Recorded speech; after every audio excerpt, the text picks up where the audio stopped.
Hello and welcome to the year-end list. Welcome back. This is going to be our review of the music from 2020. What we Been thought was best and what we thought was garbage in an absolutely shit year. but there was some good music, but there was also some music that was very apt of the times. I Yeah, think it's fair to say, wouldn't you say? yeah, definitely added to the clusterfuck of the year that was 2020. But So in many ways, it was a good background music.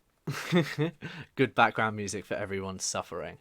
So should we kick this off straight away with the worst albums of the year for each of us? We're gonna reel off your list and maybe a little bit about why. Okay. Well, I'd say no particular order, as I don't really know how to rank these in order of shitness. I'm going to kick it off with Takeshi 69's newest project, Tattletales, that came out in September. Uh, it was literally just exactly the same shit that we had heard many, many times before. Um, he decided to try in some of the songs, I think, to sing, like, do kind of like a heavily auto-tuned, like Travis Scott style hook singing that really didn't work with his whiny voice, and it just sounded really, really bad, especially in some of the earlier tracks. I can't even remember the names of the songs because he names them really, really stupidly. But it was like, especially on the hook on Trolls, I think, which was the second single that he released in the lead up to this album. His singing on that was really, really bad. Somehow, even after all of the events of 2018, he still talks about killing people and shooting people, even though we know for a fact that he snitched and he is working with the cops and everything. So I don't even know whether he's allowed to say that under his probation. I'll say the one single redeeming feature about it was Nicki Minaj had an okay verse on Trolls that was pretty funny and pretty entertaining. But apart from that, I don't think there's a single redeeming feature about this album. I think it Not was even just Akon. no. Akon didn't even bring it back with their Locked Up Part Two. That didn't even work. I think.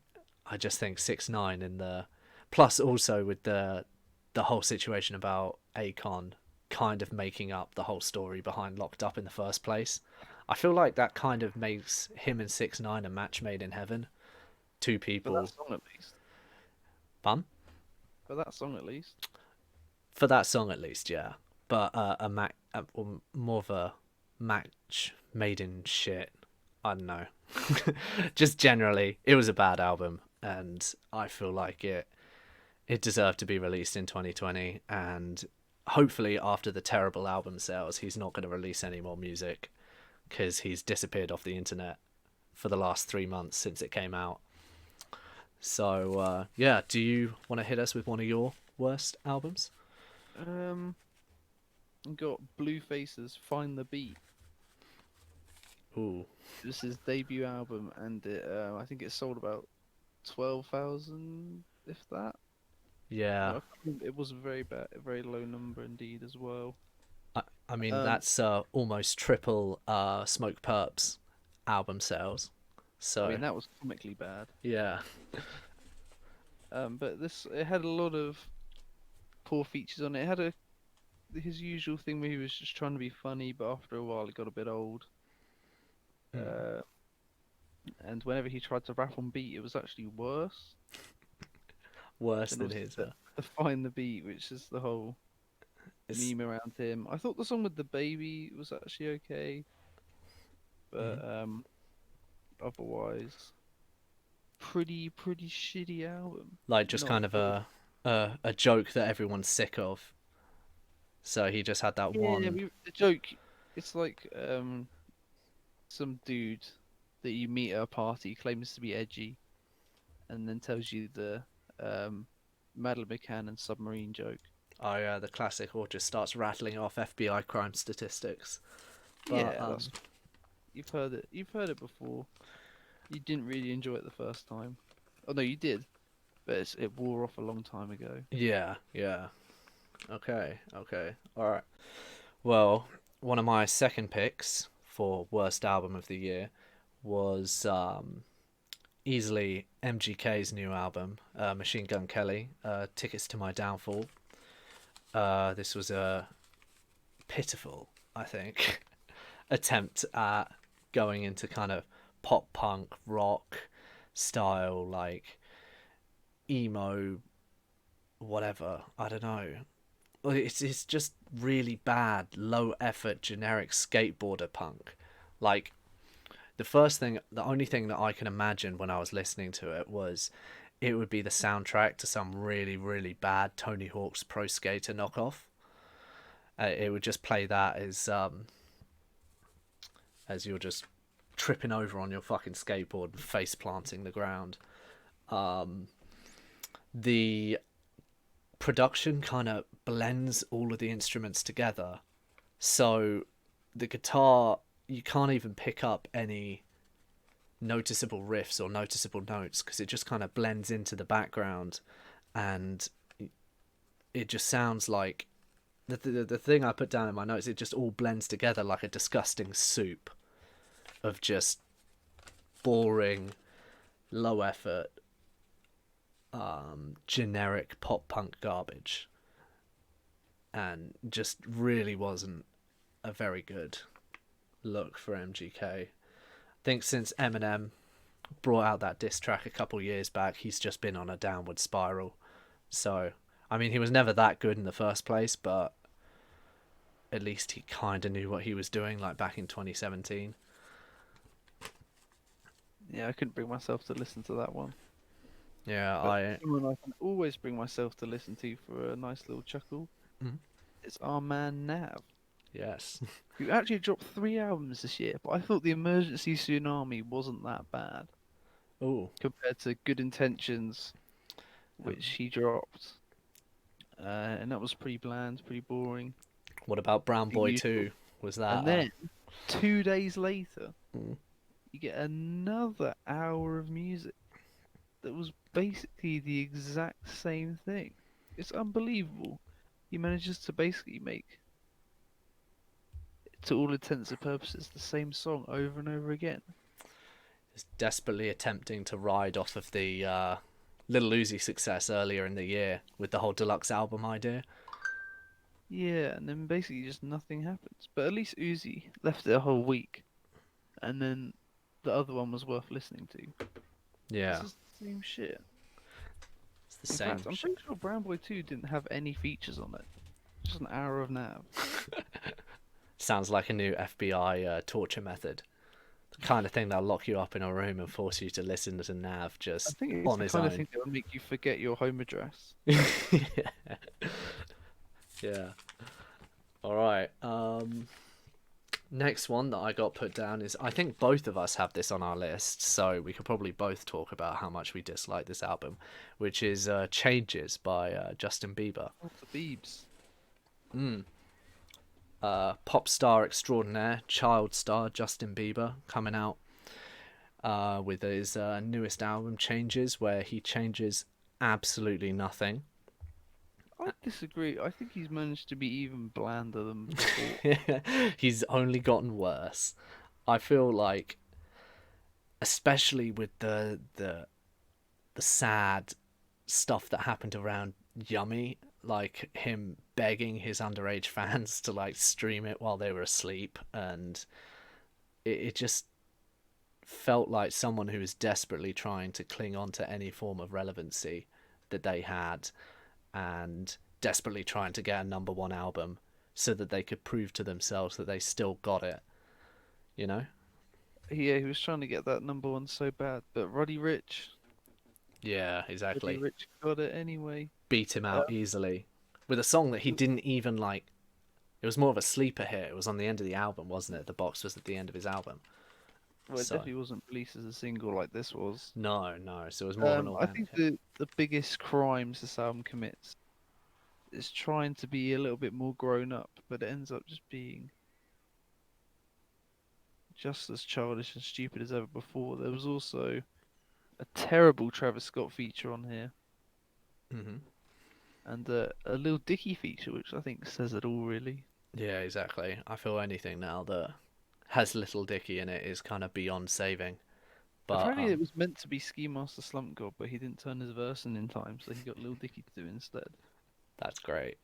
I feel like Ski Master Slump God would have made the album a little bit more man like manageable. Would have made it a bit more uh, tolerable Mm. versus Little Dicky. But I mean, that just adds to it, adds to adds it. to the Yeah, pain. yeah. Uh, And for some reason, he's insisting that this is an R&B album. Like he was quite annoyed that this was only nominated for the pop Grammy. yeah. I've seen that he's been desperately trying to push it as like an R&B album so that he can. I feel like his pop, especially like mainstream pop, seems to be kind of coming out of favor versus R&B and rap. So the fact that he tried to push it as an R&B album without actually doing any of the work to make it an R&B album just makes it even worse and just more slimy and just kind of sad. It's a sad state he's in at the moment. Like I just feel sorry for him listening to a lot of his music. It was like he came out with I think it was a single after Changes. I think it was called Lonely. Just all Oh about yeah, how hard it was being a child star and basically trying to spin off his infamous, I think it was his 2013 Down Spiral, where he like was caught on camera pissing in a bucket and then got arrested for like drink driving, I think, or like crashing that Lamborghini. But yeah, it just makes me feel sad for him. So more than anything. So hopefully our boy Justin Bieber has a bit of a better 2021. So we want the rap album. yeah, exactly. We need the rap album with a feature from all of the rappers who have kind of fallen off, and he can like scrape the bottom of the barrel. Let's get a Soldier Boy track going. Hell yeah, get get our boy Draco on there. He can definitely save Justin Bieber's career. So my next pick is gonna be the new Green Day track, Father to All, not track, album. Album. The new Green Day album, Father to All, which is sad as someone who grew up with Green Day, because I grew up with like American Idiot and all of the classic Green Day, like Dookie, the singles like Basket Case and stuff like that. They are some absolute classic rock songs, and they've just fallen off hard. Like their previous outing, which was like a triple album feature, basically called Uno Dos Tres. I think that came out, I think it was 2017, 2016, 2017. It was a decent amount of time ago. It was bad, but it wasn't this bad. Because Uno Dos Tres was kind of tolerably bad, where it was something that you could manage listening to in short bursts, but this was no. I mean, when I first listened to it, I just put it on. I wasn't paying attention to any of the track names or anything like that. I wasn't looking on my phone to see when the tracks were changing over. And there was just this one song that was constantly playing, and it kind of had the same tempo, the same kind of beat. It didn't really have any changes to it at all, and it went on for what I thought was like 11 minutes. And I was thinking to myself, holy shit, when is this song going to end? Then I look and realise that it was the first 3 songs of the album, just all sounded exactly the same, just all blended together, had the same kind of whiny vocals. They constantly put so many layers of reverbs over the top of Billy Joe Armstrong's vocals that you can't even tell what he's saying. I think their kind of aim with that was to try to appeal to like kind of maybe the melodic trap audience where they have tons of auto tune over the top of their voice. I think that's the only reason I would think that they would make a decision like that. But But I thought part of the advertising was that there was no trap drums and there was no Swedish songwriters. yeah, but then they It put was just so uncut. much. Yeah, they just put so much reverb over his voice that it would basically it's basically the same.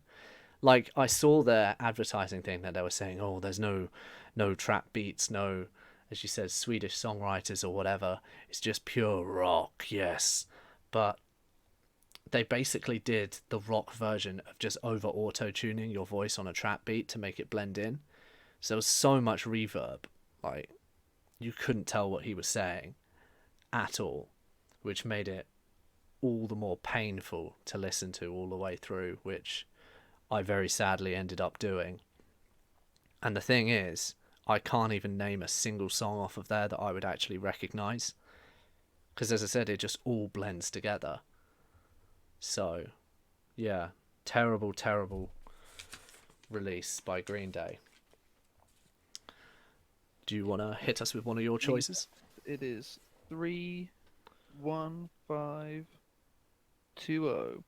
by Childish Gambino, Ooh. which was probably the most low effort album release, album rollout, maybe ever. It doesn't even have a title. All of the songs are just timestamps. The Isn't this cover is just white. isn't this meant to be his last album? No, it's not because he actually came out of nowhere on Twitter and started saying that he is working on a new album. Oh, okay. Because And he literally didn't even advertise this. I don't even know if this was meant to come out. I remember hearing that I think it was going to be the album after, um, Wake My Love. yeah, Awaken My Love was going to be his last one. So Well, I don't know what the hell this is because he didn't promote it once. maybe after the terrible reception of it, he might have decided to come out of retirement after having a couple days being retired from the music industry. Might have decided to come back. I mean, I don't know what he does. Maybe he's making a new season of Atlanta, but Who knows? Who knows? I mean, he's I, a I busy think man.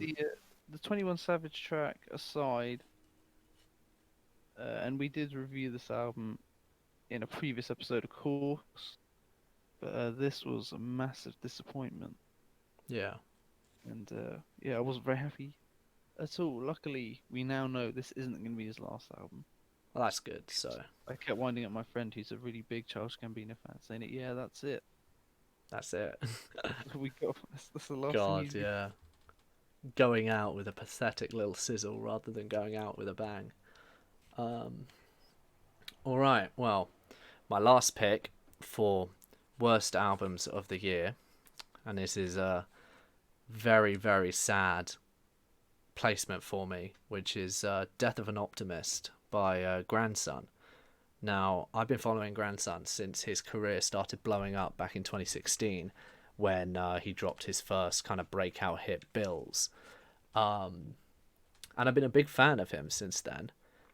He's dropped a lot of really, really good EPs that have a cool kind of mix of rock and EDM, where the kind of two best elements of those two music genres are kind of put into one song, and it's just made and mixed together really, really well.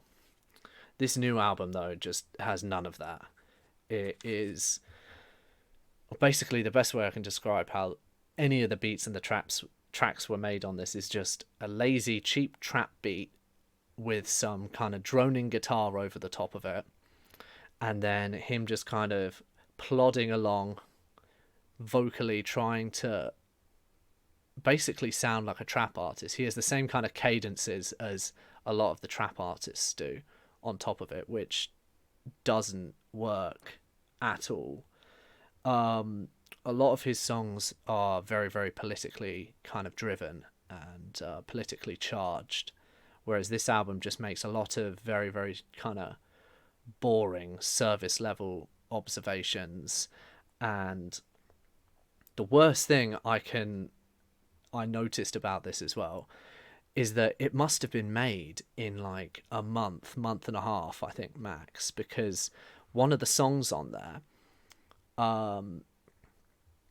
it references and talks about the result of the 2020 presidential election, which happened a month before the album came out.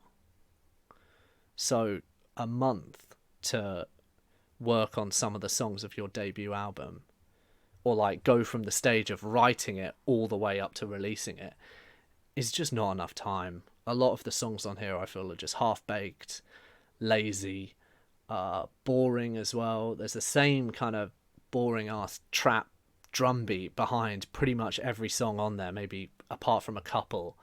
I feel like the only good one on it is the kind of leading single off of it called Dirty, which was a decent song, but it was already leaning more towards the kind of trap music genre versus the blend of rock and EDM that he had going for him in his early career, which is what got everybody interested in him in the first place. And I feel the streaming numbers do reflect that, as that is the highest streaming song from his album, but it doesn't even reach, I think, the top 10 of his most streamed songs, even though it's been out for like a month. So all of his older songs just blow him out the water with the amount of sales and streaming numbers on it. So I feel like this was just a step in the wrong direction for him. And I'm not saying that it's a absolutely garbage album. It was just my biggest disappointment of 2020. I think I better round off this worst album section talking about our friend and yours, Gerald G-Eazy, who he got a bit sad. He had a breakup, and he made this album, Everything's Strange Here, and it's got 2 random covers on it, a lot of cheap, terrible acoustic instrumentals, and just a lot of bitter, terrible singing. Like the closer is so bitter. It's hard to listen to. And there's a couple of songs where he's just singing and he tries to put ad libs on it as well. And I mean the singing's bad enough anyway without these random ad libs coming in as well. Like there's a good reason that songs where they're just singing on it don't have ad libs. And I think if you needed telling, this is a pretty good example of why not to do that, because goddamn, every song here is terrible. Just I just listen to it for the fun, really, because sometimes it's nice to listen to something bad. just generally a terrible concept of an album. So Yeah. And I don't know why people, rappers in particular, keep thinking they can just hop onto these things and everything will be okay. yeah, exactly. Similarly to MGK thinking he can be a punk rock artist. So feel Yeah, like very similar. yeah, rappers just need to stick to their strength, hopefully, and that'll make for a better 2021. All right, well, I think it's probably best now to whiz through some of the worst songs of the year. okay. So again, these aren't ordered, but here are my 5. Kanye West's, unfortunately, he's on the list again. He made my worst tracks last year, even though he's one of my favorites.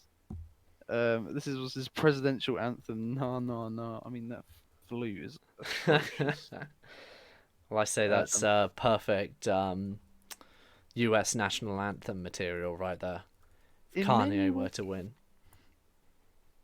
the Heady One and Drake track, Only You, freestyle, pretty much a struggle bar fest where Drake threatens to shoot up a high school, and some of the lines, just the way he pronounces his bars, Heady One it, that is cringeworthy. Designer dropped a version of Hate Me Now. Are you familiar with the Hate Me the Nas song? No, no. Sort of he went at his haters in about 2000, and then Designer's basically done the same thing. It's got the same beat as well, but he added trap drums onto it, God. and it is one of the worst things you'll ever hear. Tones and I, You're So Fucking Cool. She's also made the list for the 2nd year running. her singing is just dreadful. Yeah, yeah. It makes G-Eazy sound half bad, not half bad. She was actually on my list for worst songs too. You're Oh, So was it a Fucking different song? Cool. Oh, No, I You're thought So Fucking Cool was from dreadful. was on mine for this year as well. Because Right. I only had three songs basically that I thought were worth mentioning, and that was pretty much at the top. I feel actually no, that wasn't at the top, but I'll get to that after you've finished. For me, though, hands down the worst song. And I still think when we look back at all the terrible things that's happened this year, the virus, nearly a war, the rainforest burning down, Australia being on fire as well, me stubbing my toe, I still think that Justin Bieber's Yummy is the worst thing to Oh, happen in 2020. man after my heart, Tom. That was my number one pick too. What an absolutely dreadful song. I feel like it was almost like an omen for the absolute shit fest that 2020 would be. It was probably the earliest sign that this was going to be the worst year Yeah, the world wasn't a in mess when recent this came history. out. No, yeah, exactly. But then when Yummy came out, Justin. it was just garbage. So, and the only thing that I want to add to that is I only had three songs that I wanted to mention, and two of them you already covered. I'm just going to go back to the easy, the easy choice of 6ix9ine. I mean, just he's just a meme that I think died about 2 years ago, and he's just desperately trying to resurrect any kind of um Clout. any kind of clout that he had before he was put away. And his first song, Straight Out of Jail, Goober, was just I don't know what to say exactly about it. It was just an experience. I feel to watch it the first day that dropped, It and was kind of funny. yeah, yeah, but I feel it was funny watching it on the first day that it dropped, but then looking back on it, you just realize that this guy basically just has maybe like one or two things, like his shouty rapping style and his abrasive trolling, and that was literally all he has to him. It's all he has to him, and I feel like especially with the release of Tattletales, he proved that. So those were my top three worst songs, as my lists are all a lot shorter than yours. So Ah, well, I mean, there's basically the headline from that was that there's a lot of shitty music out there if you want to find it. yeah, and it's difficult to find great music. So But it's there. Reach out. exactly, Touch find it. it, find it. Lil Xan. Exactly. We still need a Total Xanarchy too. I feel like if that comes out, my life will be complete at that point, and I can just listen to that till the day that I die. Amen to that. Exactly. Okay, what were your best songs of the year? Do you want to run through those? Well, my best songs of the year were well, my number one pick was I'm gonna steal this one off of the Melon. I mean, I'm not doing it just because the Melon said it, but I definitely agree with him. Is that Good News? I feel was the best song of this year, and just kind of a song that encapsulates all of the struggles and the hardships that everybody has gone through in 2020. Plus, it's the only song that I've listened to that also made me cry. And I feel like it's made a lot of people cry listening to it, just kind of experiencing Mac Miller's headspace before passing away back in 2018. And yeah, it was just a beautiful song, a beautiful track. And I feel, obviously, I'm going to get on to talking about Circles later, but it was all just a genuine, amazing send off for him. And I feel that I would be doing him an injustice if I didn't put that as my top song. Okay. Do you wanna? What's your on your list? What's your happy to sad ratio? My happy to sad ratio is it's not that bad actually. The only real sad stuff that I got on, especially on my top one, is anything from Mac Miller's Circles, as I feel that album was a phenomenal album and definitely one of my top picks for the year. And I feel most of my other stuff is pretty either happy or upbeat. I wouldn't say happy, but upbeat at least. So, do you want to give us an idea I of what think you should reel your list. You should Do you want do me to your reel list my and list I'll off? do mine. I've only got Yeah. 3 as my top songs of the year. But I would say my second top song of the year would be "Say the Name" by Clipping, off of their newest album, Visions of Body Being Burned, that came out in Halloween. Is just a absolute banger. That's the only way I can say it. It's just such a good, well produced song that kind of goes into this eclectic meltdown basically by the end of it. But it's just such an awesome thing to listen to. It sounds very, very strange saying that just kind of an eclectic clusterfuck at the end of the song makes it good. But it's a very, very precisely planned out clusterfuck. Like, you can hear all of these different layers, all of these different kind of beats and different musical patterns kind of moving through it. And the track that eclectic clusterfuck is attached to before is also just a straight banger. One of my other picks was off of the new Bring Me the Horizon EP. It was Parasite Eve. Now, I've got it down as one of my favourite projects of the year, but obviously as it's an EP, I can't really put it in with the top albums of the year, so I'll just give it a bit of a shout out now. Just generally, the post-human survival horror project that came out by Bring Me the Horizon was just a really, really good project. For anyone who likes like metalcore, or a bit more kind of experimental metal music, it's got some amazing production done by Mick Gordon, who from Doom soundtrack fame, which if you haven't listened to the Doom soundtrack, then I don't know.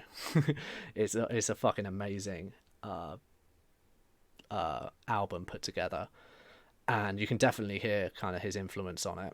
They've got some very, very interesting features on it, which one of my favorites was Baby Metal on Kingslayer. It worked in kind of a way that you thought it definitely wouldn't. I thought it would turn out to be this weird kind of cringy J-pop mix, but I don't know, they just made it work just in general. They've also got if I'm honest, I can't remember her name, but the lead singer from Evanescence on one of the tracks as well. They've got Youngblood on it, which they managed to do something that I didn't think was possible, which was make Youngblood not cringy, because every time Something. Yeah, every time he opens his mouth, it's just a constant stream of pure cringe. So it was very surprising that they actually were able to make a song with him work without it being cringy as all shit. So yeah, I'm just going to give that EP a shout out on the singles because it's just a great EP. But one of my favourite singles, Parasite Eve, was from that. And it was just all about the pandemic, basically. So I feel like a lot of the best songs of mine for this year can kind of relate into, I guess, the pandemic as a whole and the situation that we're in. But yeah, I only have 2 songs in an EP that I want to shout out for my section there. I know I'm bending the rules a little bit, but I didn't have as much time, I think, as you did to prepare my list and go through everything that I'd listened to. Well, I've actually learned from previous years, and I made it as the year went on.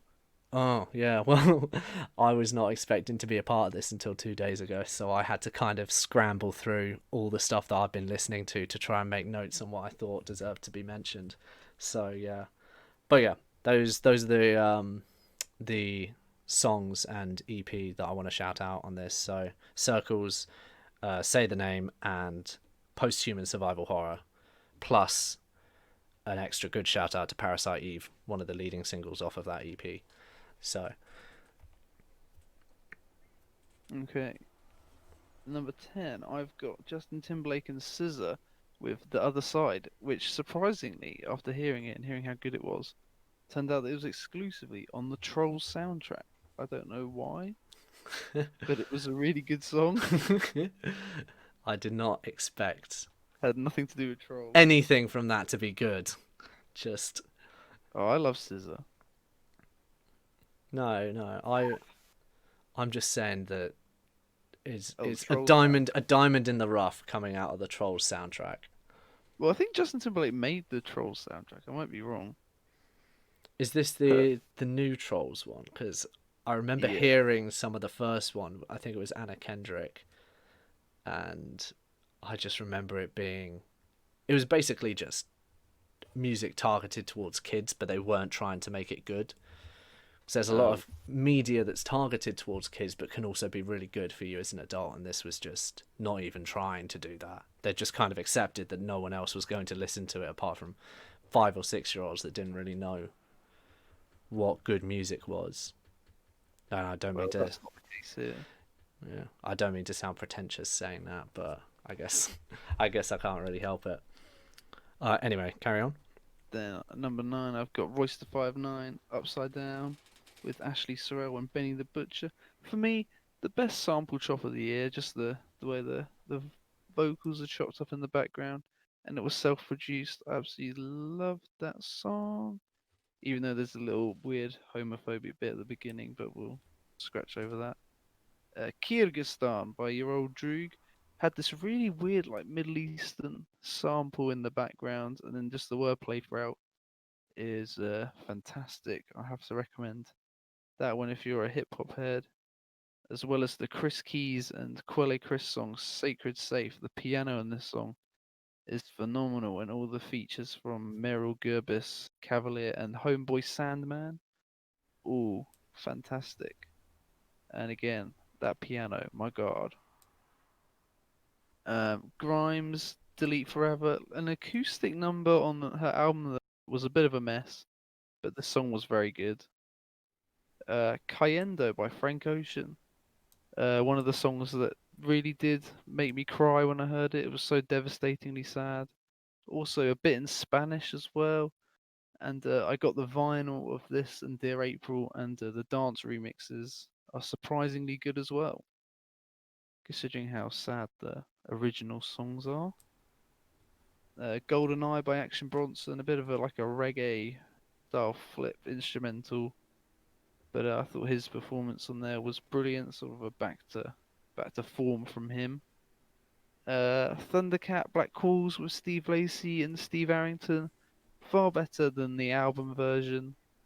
Just a really funny song. Charlie XCX Forever, at number 2, just a hyperpop banger.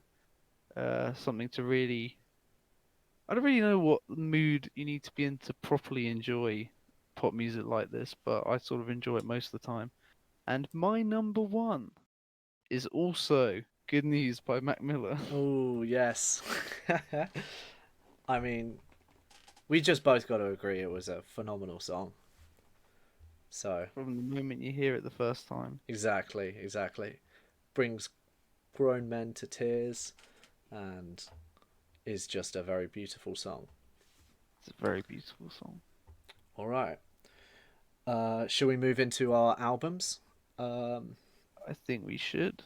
All right. Well, as I mentioned, my lists are quite a bit shorter than yours. I have only got 4 on my best albums, not counting because I did note down Bring Me the Horizon Post-Human Survival Horror, but I felt as that's not really an album, I'll just kind of talk about it when I was talking about the single that I liked off of that.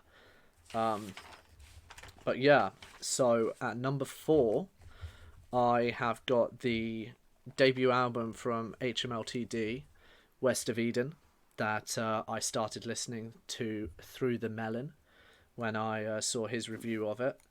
I can't remember exactly when it came out, but I think I watched the review a couple months ago and piqued my interest. But it is a very well made, politically aware piece of post punk, like loud rock as well.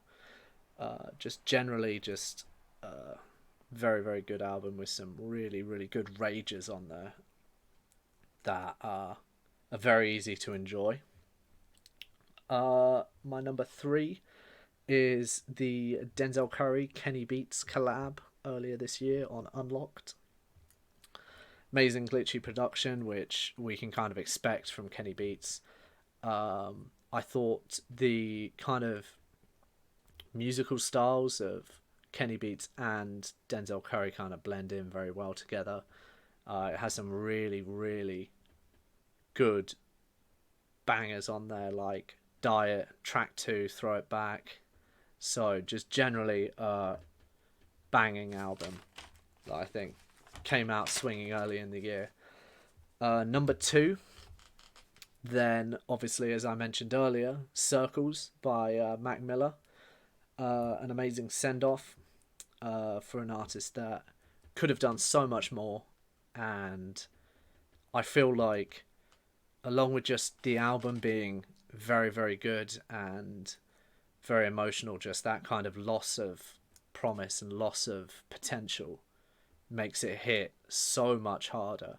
Plus, it really, really gives you a window into his head during the time before his death, which is just absolutely gut-wrenching to listen to some of it.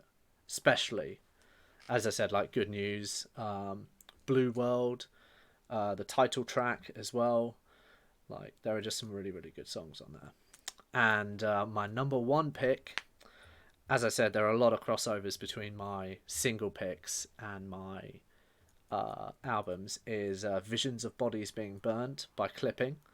The part 2 of their 2-part album. It was originally meant to be a 2-part album that was both meant to come out in 2019, but due to the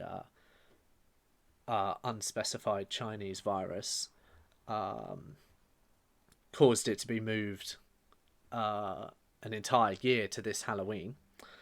Their kind of concept of horror. I thought it was a thing to drop every Halloween. No, it was originally going to be dropped in 2019, but it ended up getting delayed. Or actually, it may have been they were just meant to be dropped kind of one after the other rather than there being a whole year gap. So it may have been meant to be in the early stage of 2020, but I believe it came out. It was delayed up until this Halloween. But their concept is really, really well executed, especially in this album, because I have listened to both of their the albums from this kind of 2-parter. The first one being Their Existing Addiction to Blood, both of which are phenomenal, but I feel this one really pulls it off, like a step above the one before. The production is really, really detailed, layered. So many different samples from classic horror films. So if you're also kind of a film fan, it's just such a good album to listen to. There are some amazing concepts throughout, like there's like an entire hook that has Daveed Diggs rapping through kind of a low quality phone, basically parodying the intro to Scream. You know, where she's on the phone and he's being like, "Oh, what's your favorite scary movie?" It has him rapping through that. Basically, there's entire beats made out of the sounds that a metal gate makes when it's kind of opened and shut, like the creakings of a metal gate. There's one where he's rapping about a person who is paranoid about them being followed by a killer, and the kind of bass to the beat is the sound of someone's footsteps on gravel, and they've kind of got that as the kind of basic to the beat, and then built up off of that. Daveed Diggs obviously excels in with his unique flows and his absolute unrivaled storytelling ability.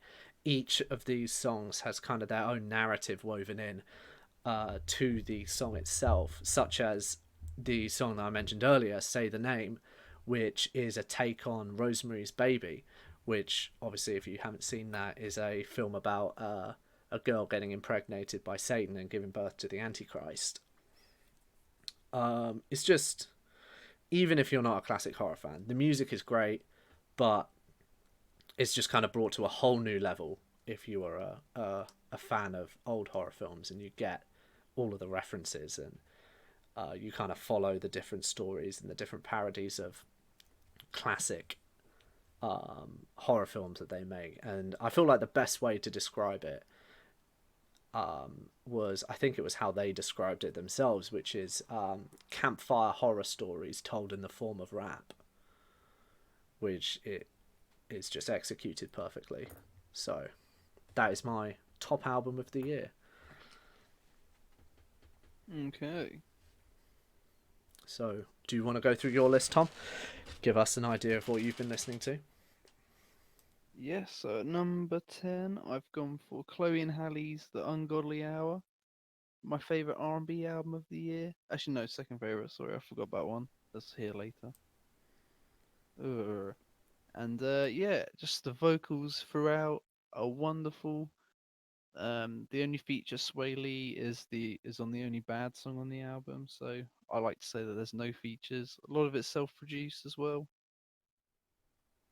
and that's always a tick in my box. Yeah. Unless it's Russ.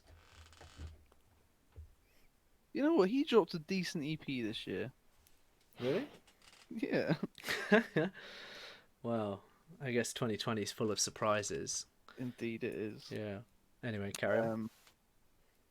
And yeah, also a bit of guest production from Disclosure and Scott Storch. It went a long way, and I thoroughly enjoyed it. I thought it was a big evolution on what they've done before as well, just a lot more grown up, and hits like "Do It" on there as well. Enjoyable. Same for Dua Lipa's Future Nostalgia. There were a lot of albums that came out in 2020 that were sort of in a more disco dancey direction, and for me, this one was the best. Again, some fantastic songs like Levitate, Hallucinate, Don't Start Now. Ah, man, this is just, again, me and Connor talked about this a little while ago, and I still listen to it and I still love it. Number 8, I've got Your Old Droogs, Dump YOD Krutoy edition. It's like a sort of a mixture between, it's like a hip hop album about the Soviet migrant experience, which is very interesting. And it's got some fantastic songs on there like Kyrgyzstan and Kazakhstan, and just the sort of all the instrumentals are in the sort of style of what you imagine would come out of that area, but at the same time, it's like the wordplay you'd get on a normal hip hop album, and it's just two worlds that I quite enjoy colliding in a way that I didn't expect them to.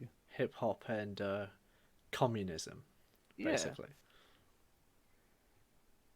Again, not all positive about the communism, but all the single artwork was in like the style of communist propaganda posters. Oh, very interesting. And yeah, it just had to be on here.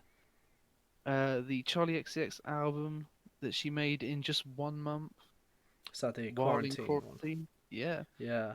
how I'm feeling now had to be on there.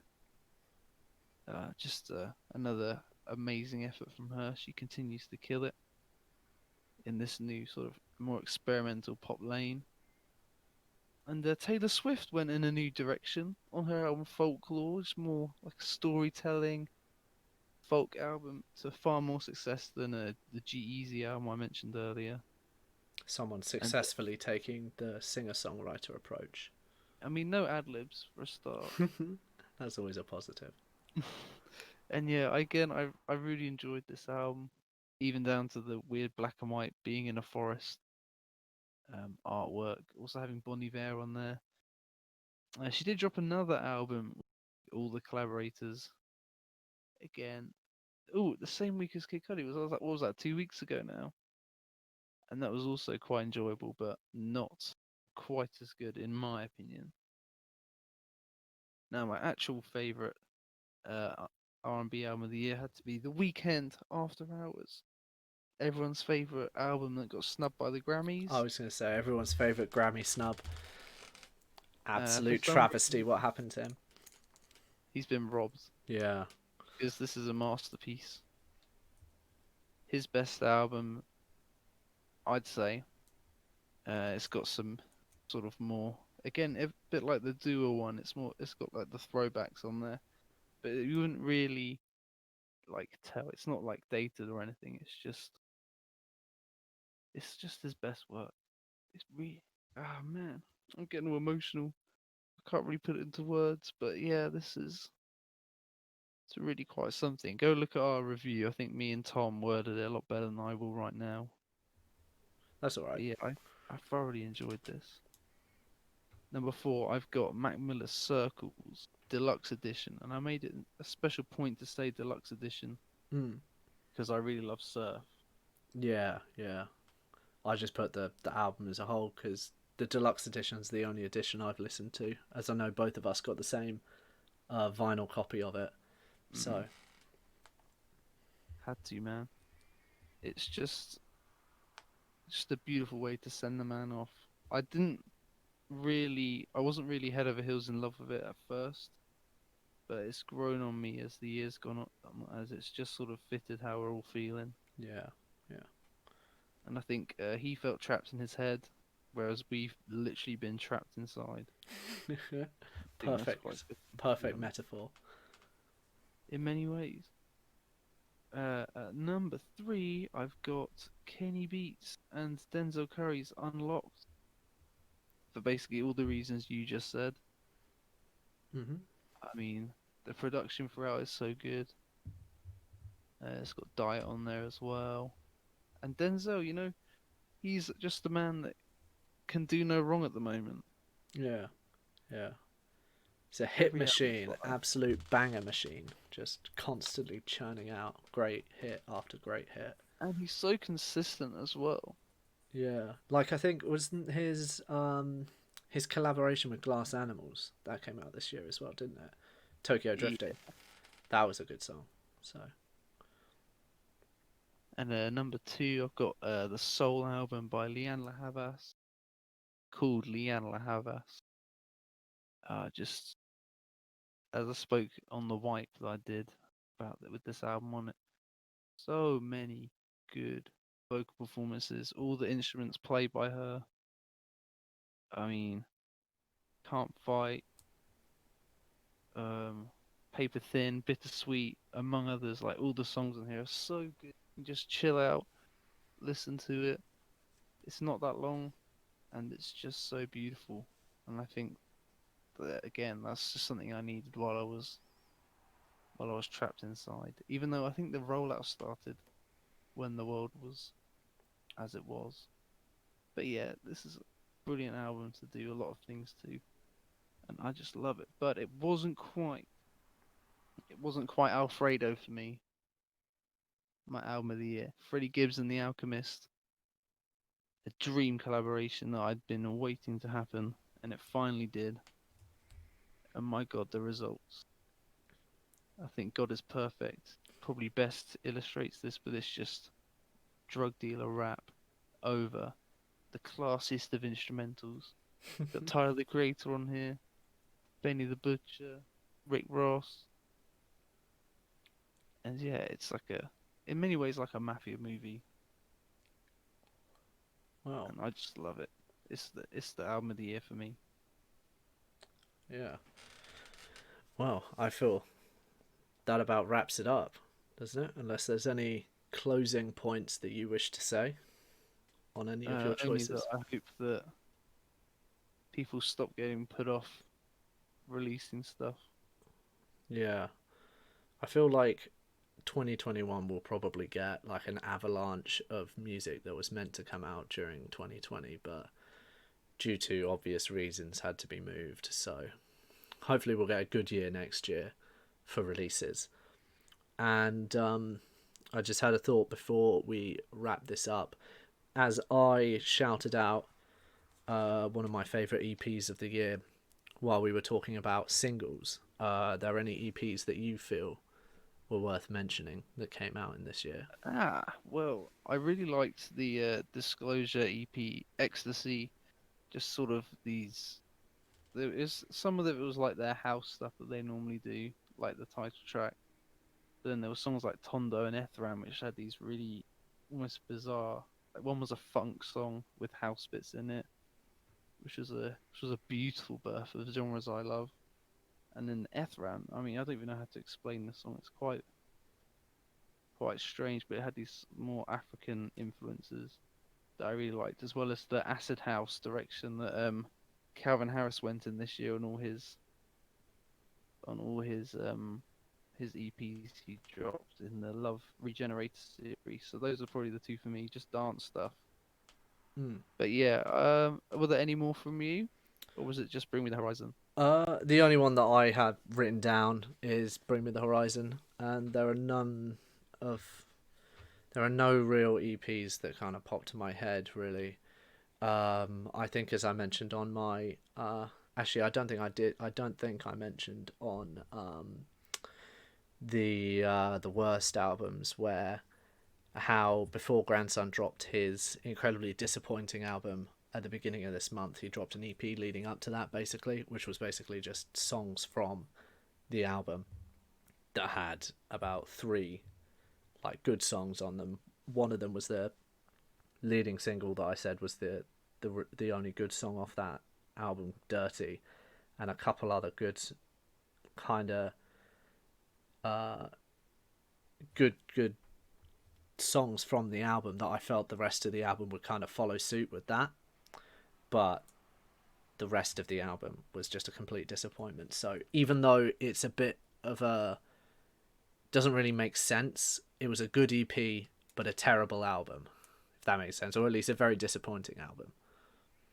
So it was just the Just rest. cherry pick their Yeah, songs. yeah. It was basically just the cherry picked the three best songs from the album, and the rest of them were just absolute bore fests. So I've got to give him a bit of credit that the EP that he did release earlier this year before his album release was good.